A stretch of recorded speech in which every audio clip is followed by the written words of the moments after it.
Hello everybody, today we're going to do some RE. Now, last half term we spent a lot of time looking at lots of different perspectives on life after death.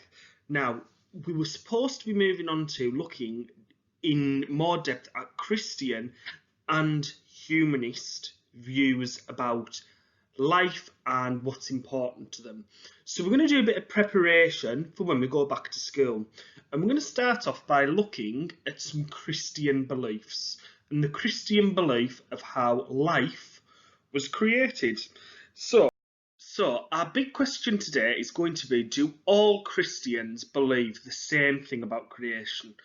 Often when we talk about things that groups of people believe, we say, oh, all Christians believe, or all Muslims believe, or all humanists believe, and it's not always the case. There's lots of different beliefs within a certain group.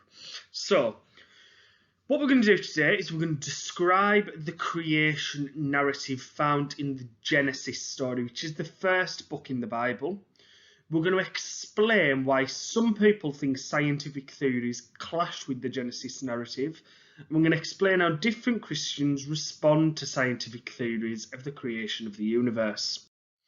So, the first thing I want us to do is we're going to think about what does it mean by creation.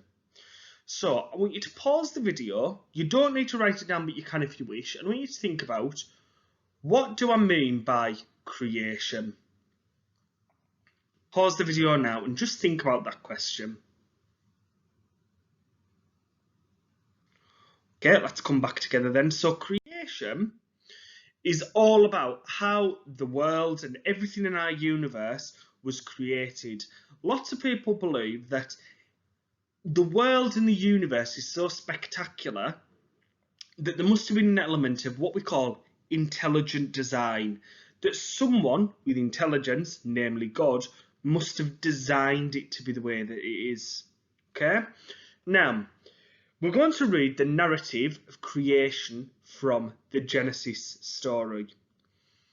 Genesis is the first book of the Christian and Jewish holy book. So although we're talking primarily about Christians today, this is also an important story for Jewish people. Also, there's a very similar version of this narrative found in the Quran. So it's also an important story for Muslims. Okay, so I'm going to show you some pictures whilst I read the story to you. So, day one, the beginning. In the beginning, God created the heavens and the earth. Now, the earth was formless and empty. Darkness was over the surface of the deep, and the Spirit of God was hovering over the waters. And God said, "Let there be light." And there was light. God saw that the light was good, and he separated the light from the darkness. God called the light day, and the darkness he called night. And there was evening, and there was morning, the first day. So you can see there, the picture shows the light in space breaking up the darkness. So this is the first day in the Genesis narrative. Day 2. And God said, "Let there be a vault between the waters, to separate from water." So God made the vault and separated the water under the vault from the water above it. And it was so. God called the vault sky. And there was evening and there was morning, the second day. So far in the Genesis narrative, God has created light and the sky. So before, it was just water, if you remember. The earth was just water. So now he's separated it with a vault of sky. Now, what a vault is, it's almost like a different compartment, a different part of something. Okay? Let's go on to day 3. Then God said, "Let the land produce vegetation." So that means plants. "Seed-bearing plants and trees on the land that bear fruit with seed in it, according to their various kinds." And it was so. The land produced vegetation, plants bearing seed according to their kinds, and trees bearing fruit with seed in it according to their kinds. And God saw that it was good. And there was evening, and there was morning, the third day. So on this third day, we've now had light on day 1, the sky on day 2. Now we've got the land. So God has broken up the water with land which is covered in plants. Day 4. And God said, "Let there be lights in the vault of the sky to separate the day from the night, and let them serve as signs to mark sacred times, and days and years, and let them be lights in the vault of the sky to give light on the earth." And it was so. God made 2 great lights, the greater light to govern the day. So he's talking about the sun there, the greater light that's in charge of the day, and the lesser light to govern the night. So he's talking about the moon. He also made the stars. God set them in the vault of the sky to give light on the earth, to govern the day and the night, and to separate light from darkness. And God saw it was good, and there was evening and there was morning. So we've had first day, God created light. Second day, God created the sky. Third day, God created the land and the plants. Fourth day, God created the sun, the moon, the stars. And God said, "Let the water teem with living creatures." This is where living creatures start to come. "And let birds fly above the earth across the vault of the sky." So God created the great creatures of the sea, and every living thing with which the water teems and that moves about in it, according to their kinds, and every winged bird according to its kind. And God saw that it was good. So he's saying there that he's created birds to rule the skies, and he's created fish to rule the waters. God blessed them and said, "Be fruitful and increase in number, and fill the waters in the seas, and let the birds increase on earth." And there was evening, and there was morning, the 5th day.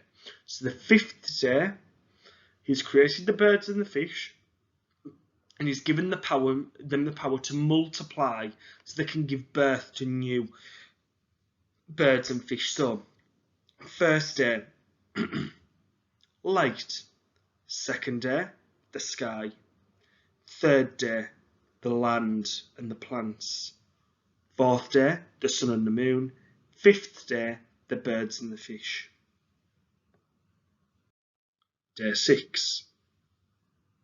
Then God said, "Let us make mankind in our image, in our likeness, so that they may rule over the fish in the sea and the birds in the sky, over the livestock and all the wild animals, and over all the creatures that move along the ground." So God created mankind in his own image. In the image of God, he created them. Male and female, he created them. So day 6, God creates mankind. And in the Genesis story, it says he creates mankind in his own image to represent him. So first day, light. Second day, the sky. Third day, the land and plants. Fourth day, the sun and the moon. Fifth day, the birds and the fish. Sixth day, humans. God blessed them and said to them, "Be fruitful and increase in number. Fill the earth and subdue it. Rule over the fish in the sea and the birds in the sky, and over every living creature that moves on the ground." So he's given humans control over the earth. Then God said, "I give you every seed-bearing plant on the face of the whole earth, and every tree that has fruit with seed in it. They will be yours for food. And to all the beasts of the earth, and all the beasts in the sky, and all the creatures that move along the ground, everything that has the breath of life, in it I give every green plant for food." And it was so. God saw all that he had made, and it was very good. And there was evening, and there was morning, the 6th day. So, that's the first part of the Genesis story. Now, on day 7, God rests and he enjoys looking down on what he's created, which is why Sunday in Christianity is often treated as a holy day. Okay, so what we're going to do now is I want you to create a cartoon strip. So you're going to have to draw 7 boxes. And in each box, I want you to draw a picture of what God created on that day. So pause the video, and you create a comic strip with 7 bits, with each bit showing me what God created on this day. If you need to rewind to watch again, you can.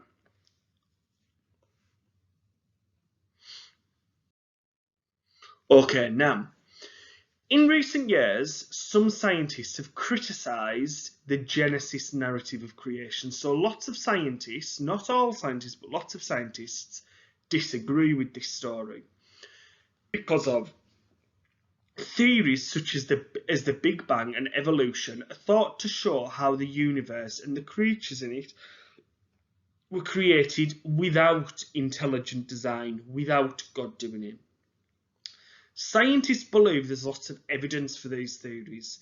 They think that creation narratives in religions like Christianity are unreliable. So they think that because of all the evidence of something scientific, it means that they can't believe in creation by God. So we're going to look a little bit more at these theories of Big Bang and evolution. So, the Big Bang. The Big Bang theory tries to explain how our universe began. It has been worked on by many scientists, including Stephen Hawking. You should have heard that name before. The Big Bang theory says that the universe started with a huge explosion. Over time, the pieces of the explosion formed suns and planets like our own. God did not therefore create the universe. Now, evolution the theory of evolution was created by a man called Charles Darwin. He argued that humans were not created as they are now. He said that humans had developed or evolved over time, and we can see evidence of that today in the way that different animals have evolved to fit their habitats. The theory of evolution says that all life started out as simple creatures and evolved into more complex animals. Humans are believed to have evolved from apes. This says to some scientists that God didn't create humans. So the two scientists I've mentioned, Charles Darwin first developed the theory of evolution in his 1859 book, The Origin of Species. Richard Dawkins is a famous scientist who argues evolution shows that God doesn't exist. These are two scientists that argue against the creation story. Now, what a lot of people don't realise, however, you've got two sides. You've got creation and you've got Big Bang and evolution. And people think they've got to be on one of the two sides. But there's some people who are in the middle. They believe in evolution, they believe in the Big Bang, but they believe that God started those things. So I'm going to show you a clip from a movie now called Noah. And in this clip, it shows you the Bible passage of Genesis mixed with evolution, because a lot of people think of it like a metaphor. When it says it took one day, they think that's a metaphor to show how God created it. So there's some people who are in the middle who believe in intelligent design, but believe God used that to help them. So I'm going to show you this clip now.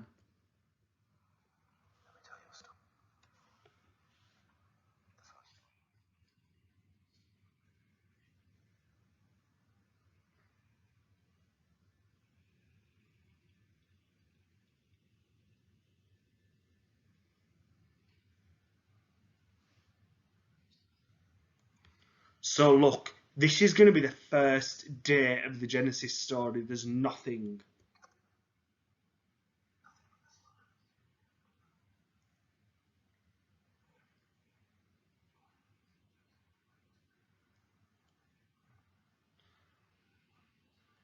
And can you see in this clip how the image of the Big Bang has been put against what the Bible says? Okay.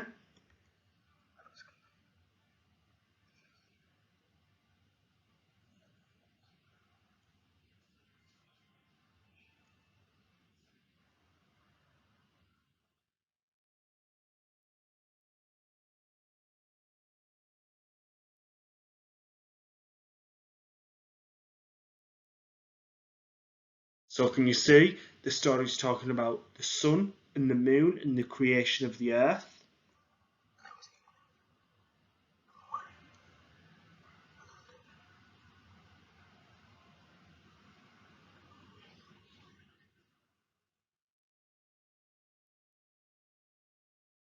So can you see now we're on the day where the dry land is created, separated by the water?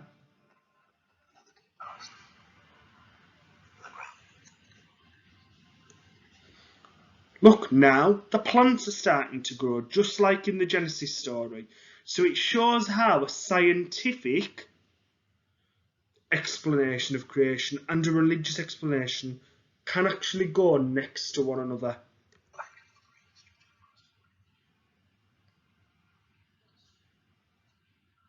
So can you see, at the moment, this is like the theory of evolution, where you've got things like germs and bacteria, which are living things, and they're going to start to evolve. But it's seeing this story that they believe that God started the process of allowing animals and creatures to evolve.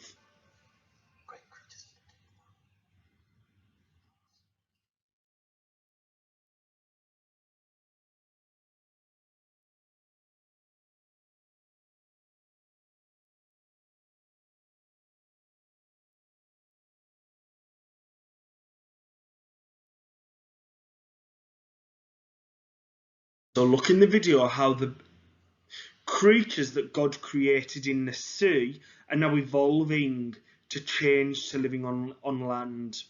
So again, we've got this description, this visual of how religion and science can go together.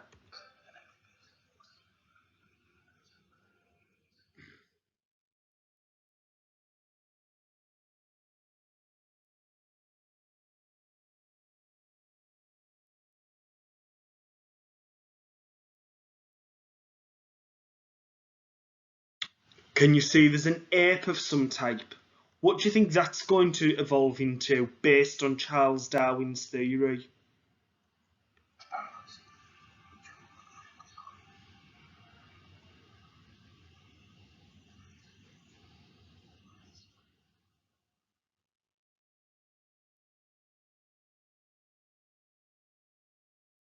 So, can you see that on the sixth day, just like in Genesis, we believe that humans evolved? Now, what I want you to do is I want you to think about your own beliefs now.